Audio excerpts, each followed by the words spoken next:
بسم الله الرحمن الرحيم وحمانتا أو ماركتي جمعة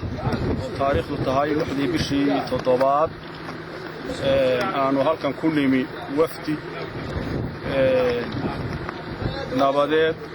ونبض الصعدة وبيرها ورارها دجان كان درر وينه ويسكودن iyo deegaanka Awrgogays iyo Kulaal oo aanu anagu ka soo kicitinay beelaha ku dhaqan aanu ku qaadanay in nabadda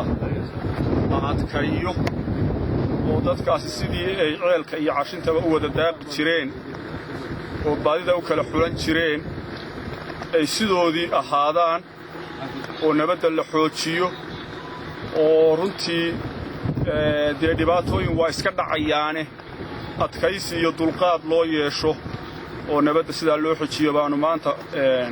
halkan ku heshiinay inta kale ee maqanna beelaha deegaanadan ku wada noolna nabaddaas waa ugu baaqaynaa waxaan kale oo maaragtay shirka aanu ku nimi halkaasina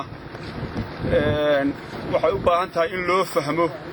inuu ahaa shir dhaqan oo nabadgeliyada iyo sidii loo wada noolaan lahaa ku saabsan oo haddii dad si kale u turjumaan aanay maaragtay ahayn intaa uun ku koobnaa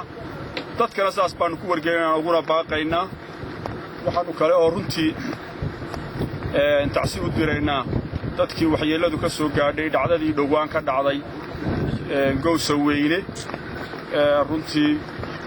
dhacdadaas oo aan ahayn mid maaragtay dee beelahan ka soo fushay oo qaab beelaysa aan ahayn